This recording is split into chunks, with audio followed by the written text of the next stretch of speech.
77వ స్వాతంత్ర దినోత్సవాన్ని పురస్కరించుకొని ప్రజల్లో దేశభక్తి ఐక్యత పెంపొందించే విధంగా ఈ నెల 14న నిర్వహిస్తున్న జెండా ఉంచా రహే హమారా కార్యక్రమాన్ని విజయవంతం చేయాలని స్టూడెంట్స్ యునైటెడ్ నెట్వర్క్ ఆంధ్రప్రదేశ్ రాష్ట్ర కమిటీ వ్యవస్థాపక అధ్యక్షుడు రాజెట్టి బసవకృష్ణమూర్తి పిలుపునిచ్చారు.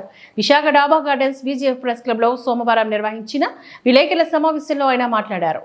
స్వాతంత్ర దినోత్సవానికి ముందుగా ఈ నెల 14న ఎల్ఐసి సమీపంలో ఉన్న ప్రభుత్వ మహిళా కళాశాల ఎదురుగా ఉన్న జీవీఎంసీ సెంట్రల్ పార్క్ వేదికగా 10,000 మంది విద్యార్థులతో స్టూడెంట్స్ యునైటెడ్ నెట్వర్క్ చేపడుతున్న జెండా ఉంచా రహే హమారా 25,000 చదరపు అడుగుల త్రివర్ణ పతాక ప్రదర్శన కార్యక్రమాన్ని విజయవంతం చేయాలని ఆయన కోరారు.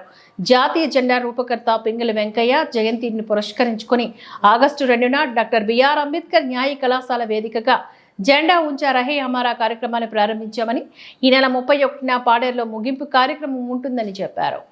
ఆగస్టు 2 జాతీయ జెండా రూపకర్త పింగళి వెంకయ్య గారి జయంతిని పురస్కరించుకొని ఏయూ న్యాయ కళాశాలలో ఈ జెండా ఉంచా రహే హమారా కార్యక్రమాన్ని మేము ప్రారంభించాం.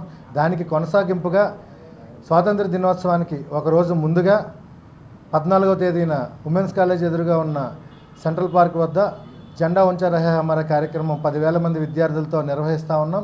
ఈ కార్యక్రమంలో భాగంగా విద్యార్థులందరూ కూడా 25,000 చదరపు అడుగుల త్రివర్ణ పతాకాన్ని సెంట్రల్ పార్క్ చుట్టూ కూడా ప్రదర్శించే కార్యక్రమం చేపడతా ఉన్నాం.